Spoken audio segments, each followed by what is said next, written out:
Hello दोस्तों, स्वागत है आपका मेरे यूट्यूब चैनल हिमांशु श्रोत्रिया में। आज मैं यहाँ पे आपको सिर्फ एक चीज बताने आया हूँ। आज कोई टॉपिक पढ़ाने वाला नहीं हूँ, पढ़ाऊंगा लेकिन थोड़ी देर बाद पढ़ाऊंगा या कोई दूसरी वीडियो में पढ़ाऊंगा।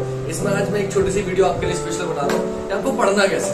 कुछ बच्चे पढ़ने में अच्छे होते हैं, लेकिन वही चीज की हमें कुछ छोटी छोटी चीजें हैं जिन पर हम ध्यान नहीं देते, जिस वजह से हम अपने लक्ष्य से दूर हो जाते हैं। तो आज कुछ चीजों के माध्यम से आपको समझाना चाहूंगा। पहली बार मैं कुछ पॉइंट्स के अकॉर्डिंग 10-11 पॉइंट है जो मैं शॉर्ट में यहाँ पे लिखे हैं, अकॉर्डिंग आपको सिर्फ सुनना है और समझना है कि मैं क्या बोलना चाह रहा हूँ। तो सबसे पहला पॉइंट जो है आपका वो ये है कि आप कभी भी जब भी पढ़े तो आप बिस्तर पे बैठ के ना पढ़े, आलती पालती मार के लेट के टीक लगा के ना पढ़े। आप हमेशा कुर्सी पे बैठ के पढ़े और मेज पे बैठ के पढ़े। उसका रीजन ये है क्योंकि आपको पता है जो लोग पढ़ते हैं कि आप अगर बेड पे बैठे तो आप पहले सीधे बैठते हैं, थोड़ा पीछे फिर थोड़ा पीछे फिर थोड़ा पीछे, फिर लेट जाते हैं, फिर लेट के पढ़ लेंगे, फिर कवर लेके पढ़ेंगे, फिर कब सो जाते हैं पता भी नहीं चलता। तो कभी भी आप बैठ के बेड पे ना पढ़े, आप हमेशा कुर्सी मेज पे पढ़े, एकाग्रता बढ़ेगी और अच्छे से समझ पाओगे, अच्छे से याद होगा। पहला पॉइंट। दूसरा पॉइंट, आपको जब भी पढ़ना हो तो आप टीवी ना चलाएं।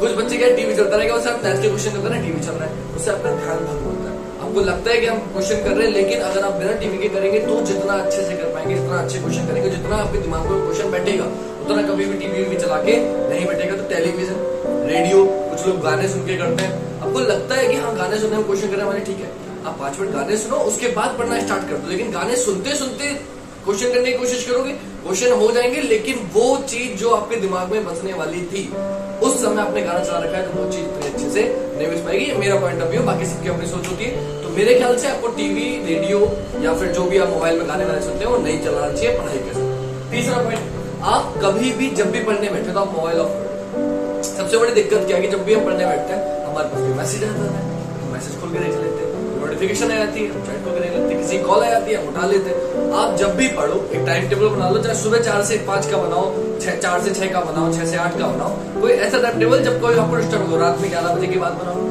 कौन कॉल करेगा, और जो करता भी हो सके तो 11 बजे तक बात करो जितनी करनी है, सुबह शाम में डिस्टर्ब मत करो, फोन ऑफ रखो, तब बात करो, फ्लाइट मोड पे डाल दो ताकि आपकी पढ़ाई अच्छी हो। उसके बाद बात करते हैं नेक्स्ट, राइटिंग। आप हमेशा जब भी पढ़ें तो जो पढ़ रहे हैं उसे लिखते चले साथ। उसका रीजन क्या है, जब आप पढ़ते हैं ना तो पढ़ते पढ़ते कभी कभी आप भूल जाते हैं चीजें, लेकिन अगर आप लिखते हुए चलेंगे तो आपने क्या लिखा वो याद आता है। आजकल क्लास में भी जब मैं पढ़ाता हूँ तो बच्चे फोटो खींचते हैं, मैं हमेशा उनसे बोलता हूँ कि आप फोटो मत खींचो, आपने समझ लिया, आप इसको लिख लो। अगर आप हाथ से लिखोगे तो आपको याद रहेगा मैंने ये लिखा था।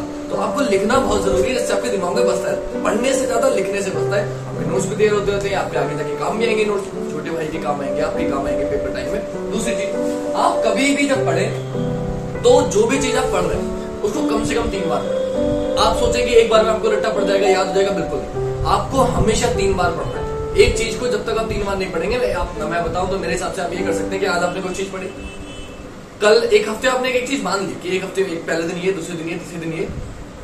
जब एक हफ्ते का संडे आएगा, मंडे से सैटरडे पढ़ा, संडे में आप जितना आपने पढ़ा है सिर्फ उसका रिवीजन करें, कुछ नया ना पढ़े। तो एक दिन बांध लें आपकी, मुझे इस दिन सिर्फ जितना मैंने 7 दिन में पढ़ा उसका रिवीजन करना है, और हर चीज को 3 बार। अब उसके बाद क्या होगा कि आप फिर एक हफ्ते नया पढ़ेंगे। जैसे ही आपके 2 हफ्ते या 3 हफ्ते हो जाए, 2 हफ्ते बाद जो तीसरा हफ्ता आएगा उसमें आप कुछ नया ना पढ़े।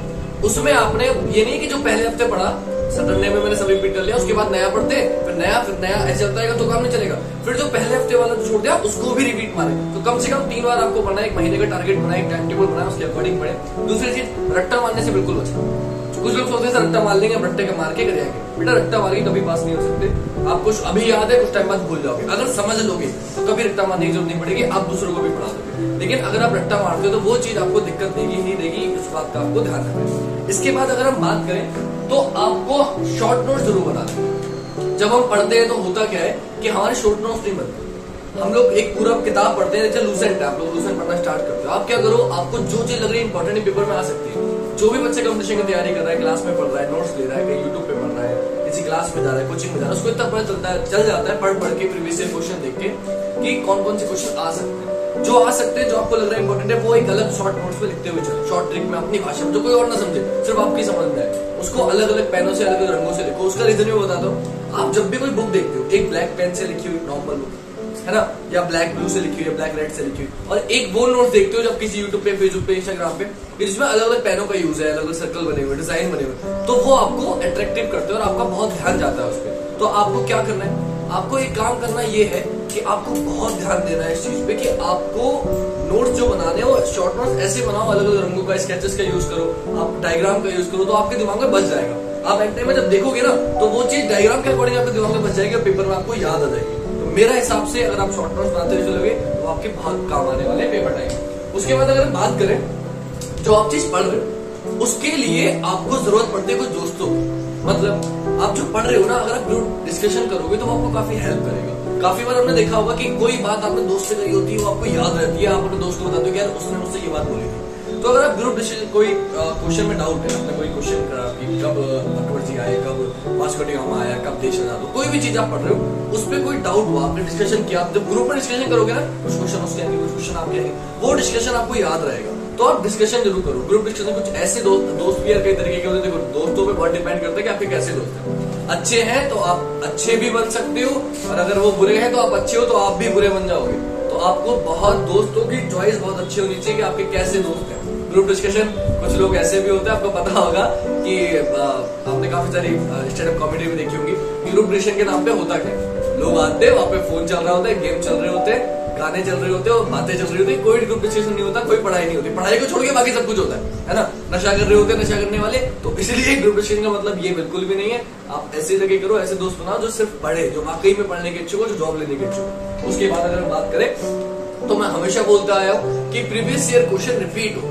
अब इसका मतलब ये नहीं वो सेम क्वेश्चन रखा हुआ मिल जाएगा, इसका मतलब सिर्फ ये है कि उस तरीके से आपको पैटर्न मिलेगा।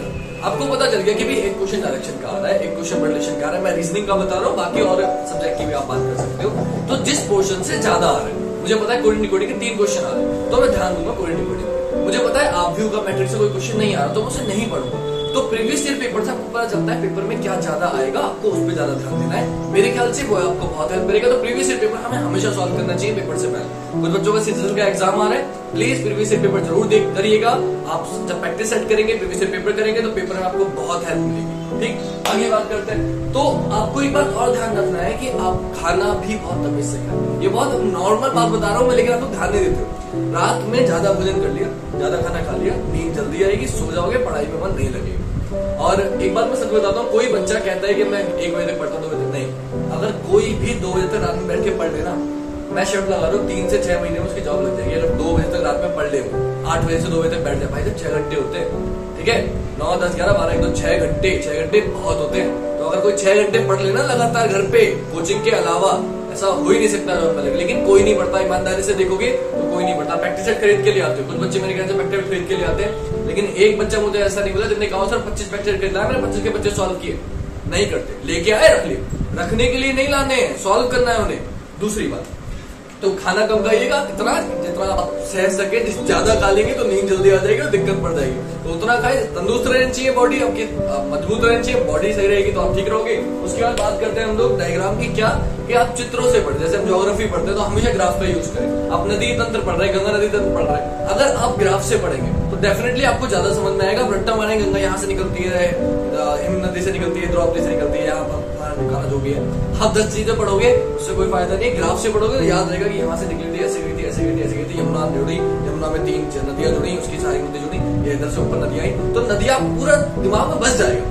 आप अपना भारत का नक्शा पढ़ रहे हैं, कुछ लोगों को अब तक ये नहीं पता कि इधर कितने राज्य हैं, 4 राज्य, इधर 5 राज्य, कौन सा केरल का है, कर्नाटक का, ये भी नहीं पता। अब भारत के नक्शे से पढ़ोगे याद रहेगा। रट्टा मारोगे कि 4 इधर है, पश्चिम बंगाल इधर है, नहीं होगा याद। अगर अभी नक्शा देखोगे तो याद हो जाएगा। तो हमेशा नक्शों का यूज करें। यहाँ तक कि सिर्फ इसमें ही नहीं, आप जब हिस्ट्री पढ़े, हिस्ट्री में भी आप वो लागू करें कि हम नक्शों से पढ़ेंगे तो ज्यादा अच्छे से याद होगा। उसके बाद आखिरी चीज मैं आपसे कहना चाहूंगा वो ये है कि आप हमेशा किसी से तुलना ना करें, आप डिमोटिवेट ना करें अपने आप को। कुछ बच्चे क्या करते हैं, अपने आप को डिमोटिवेट कर लेते हैं कि सर हमसे नहीं हुआ। पेपर से पहले इतने घबरा जाते हैं कि सर नहीं हुआ तो क्या होगा, यार नहीं हुआ तो क्या होगा से क्या मतलब है, क्यों नहीं होगा। देखो मेरा हमेशा एक मानना ये रहता है कि आपको बस पेपर देने के बाद अफसोस ये ना रहे कि यार मैं थोड़ी मेहनत कर लेता तो मेरे ज्यादा नंबर आते। आप अपना 100% दो, सिलेक्शन हो ना हो मायने नहीं रखता। अगर आपने अपना 100% दिया है, आपने आपकी तरफ से कोई कमी नहीं है, आप ये नहीं कह पा रहे कि नहीं यार मैं तो पढ़ा था, मैं पढ़ा नहीं, अगर मैं 2 बजे तक जाग लेता ना पढ़ लेता, मैं 4 बजे तक जाग लेता पढ़ लेता, थोड़ी और मेहनत कर लेता, मैं सिलेक्शन। ये नहीं होना चाहिए। आपने अपना 100% दिया, फिर नहीं हुआ तो नहीं हुआ, उसमें कोई डाउट नहीं है ना। आपने मेहनत करी, आपकी तरफ से कोई कमी नहीं, अगली बार होगा। बात समझ रहे हो आप मेरी? लोग अपनी तरफ से मेहनत नहीं करते, गलती उनकी ये होती है। तो बस ज्यादा लंबी वीडियो ना करते हुए थोड़ी बहुत चीजें मुझे बताई थी, मैंने बताई। आई होप आपको पसंद आई होगी। वीडियो पसंद आए तो अपने सभी दोस्तों को शेयर करिएगा और ज्यादा से ज्यादा लाइक करिएगा, कमेंट करिएगा। और एक बात फिर लास्ट में बोलना चाहूंगा कि आपकी जॉब ना लगे ये नहीं हो सकता। अगर आप चाहो, मुझे शेरो शायरी बिल्कुल नहीं आती, ना ही मैं बोलूंगा, लेकिन सिर्फ इतनी बात कहना चाहूंगा दिल से कि हम लोग जो भी टीचर है आपको पढ़ाते हैं सिर्फ इसलिए ताकि आपकी जॉब लगे। बहुत बच्चे बहुत डिपार्टमेंट में जा चुके हैं, तो आपसे ज्यादा चिंता हमें होती है कि आपकी जॉब लगे। तो प्लीज यार पढ़ो, कोई दिक्कत हो तो हमें संपर्क करो। हमेशा बोलते हैं कि हम आपके लिए हमेशा राजी हैं। हम लोग पढ़ा रहे हैं, आपकी जॉब लगेगी तो हमारा प्लान सक्सेसफुल है, वरना हम बेकार है। तो प्लीज ध्यान से पढ़िए। जय हिंद, जय भारत, मिलते हैं अगली वीडियो।